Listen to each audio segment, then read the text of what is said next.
Hello and welcome back to the Absolute Truth with Emerald Robinson. I obviously am not Emerald. She'll be back with you tomorrow. I am your friendly neighborhood guest host, Brandon Weichert, imposing myself upon you only for today. We are now going to talk a little bit about a side of the recent 12-day war between Iran and Israel that is not being widely covered in other media outlets. I've covered it in my column at the National Interest, but it's not really being covered. And that's the current issue where the Israeli military is believed to have used Azerbaijan, which is a neighbor of Iran. They used Azerbaijan territory to launch attacks against targets in Iran during the 12-day war. You'll note this video that's being played here is believed to have been a bomb that was dropped by Israeli Air Force from warplanes that launched from Azerbaijan. It is believed that many of the drone attacks that occurred that were so successful in stopping the Iranian missile complexes and the Iranian air defense systems from really being effective in the first few days of the war. It gave Israel a window of opportunity to exploit. That came from neighboring Azerbaijan. This picture here is a picture of fishermen recently capturing what appears to be an Israeli Air Force external fuel tank from one of their warplanes in the Caspian Sea. Caspian Sea is on the other side of Azerbaijan, which means the Israeli Air Force was operating, however covertly, from Azerbaijani airspace to attack and disrupt Iranian targets. And what this is really all about, because what we're finding is that since 2020 and 2019, there's been a breakdown in relations between Azerbaijan and its neighbor Armenia. Armenia is they have a large, very ancient Christian population. Azerbaijan is predominantly Muslim, but Azerbaijan is an oil and natural gas powerhouse. Armenia doesn't really have as much of those resources.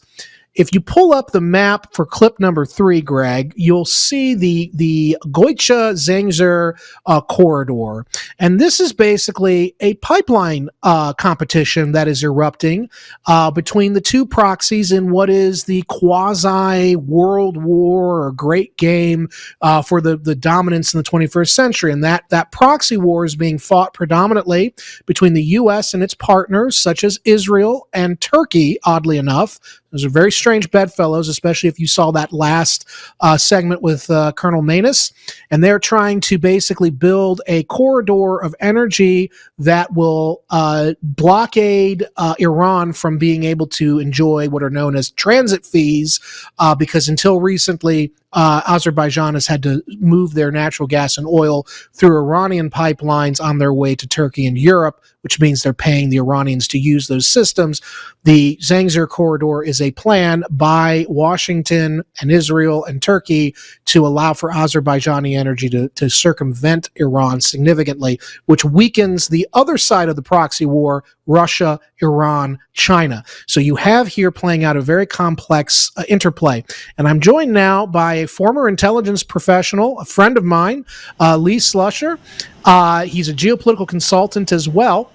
Lee, why don't you talk to us about what's going on in this part of the world, not well known in most American audiences, but it is kind of important and it has a direct impact on what's going on in the wider Middle East.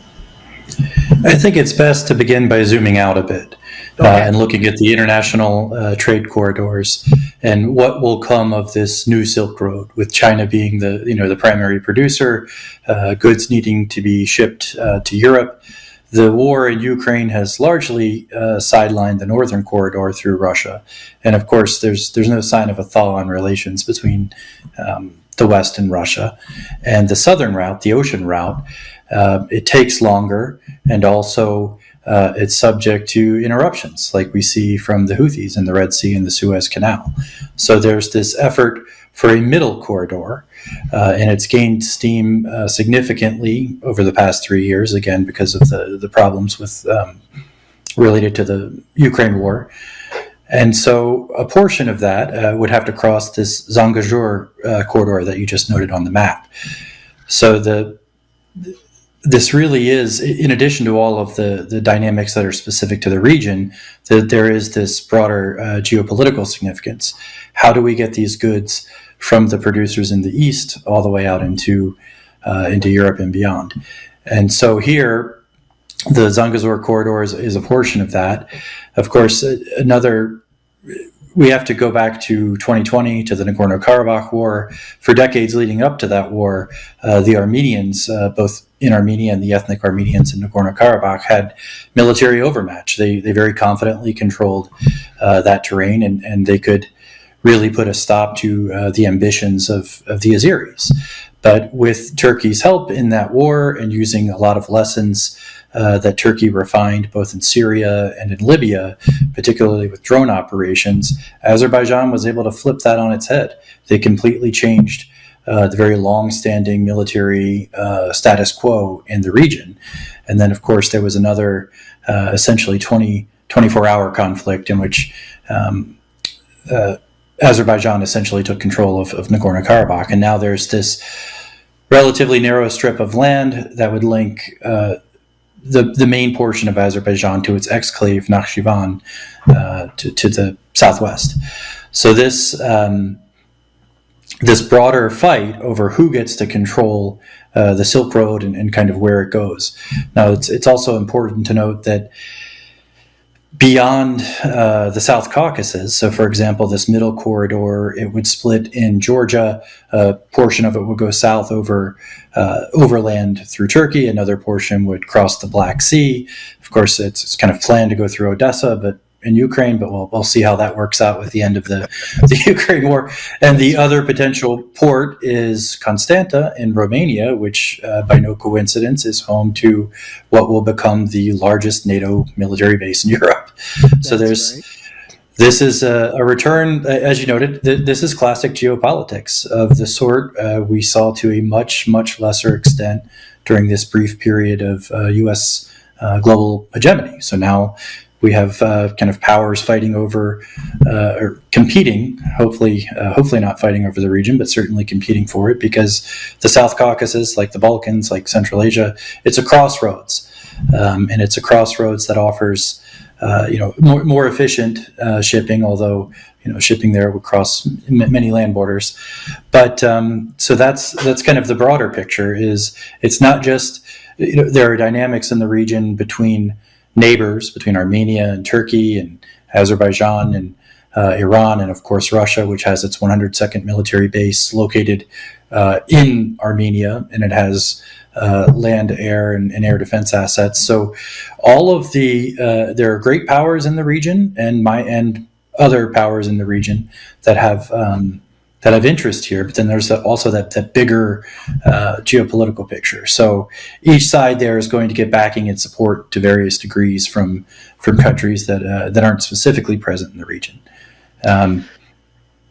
That's excellent. Yeah, no, and Lee, and you sort of touching on a lot of stories we've been covering with Emerald on this show. You mentioned Romania, and we've been covering, of course, the stolen election there and how that was contextualized in sort of this wider geopolitical struggle. You mentioned the big base that's the U.S. and NATO are building there. Obviously, I think what you're saying, it sounds like this is actually not even really about Ukraine. It's about creating a hub for this new energy pathway. Would you say that's right? Energy and other goods and all other sorts of freight. But it's also, like you mentioned, the Great Game. It's about blocking out or trying to minimize Russia's influence both in the region. There are other trade corridors. There's the north-south that goes by sea from India to Iran, and then overland from Iran through the Caucasus up into Russia. So a lot of the tensions, but it crosses through Azerbaijan to get up into Russia. So there's this broader effort to isolate Russia that's been underway for years. So that is also at play here. It's not simply the middle corridor.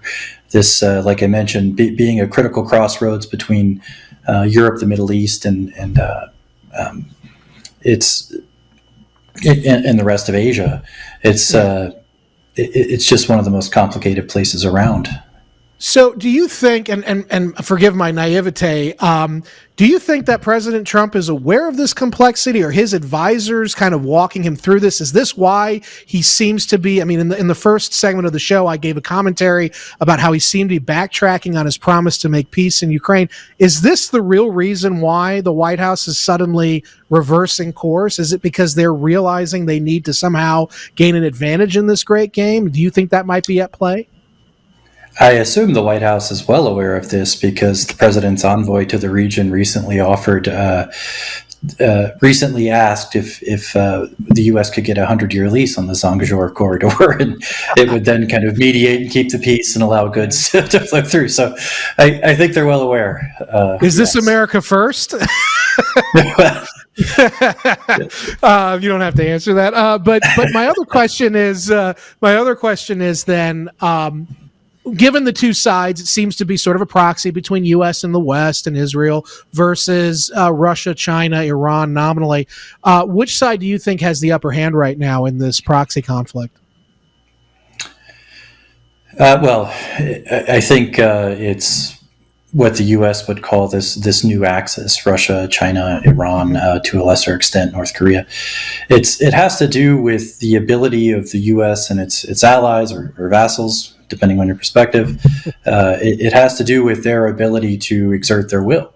And although much of this competition, perhaps most of it, is not military, it's ultimately backed up by military power. And that balance of power is not in the West's favor, in my view. All Western military power is essentially reliant on the U.S. It's the U.S. with other forces kind of plugging in when and where they can. And as we've seen, Europe is largely demilitarized. I mean, the Russians have had 3.5 years of practice against Western weapon systems, and they've essentially depleted much of Western arsenals. So that, if push comes to shove and the military option is necessary, or at least the tacit threat of a military force, I think eyes are definitely opening to the fact that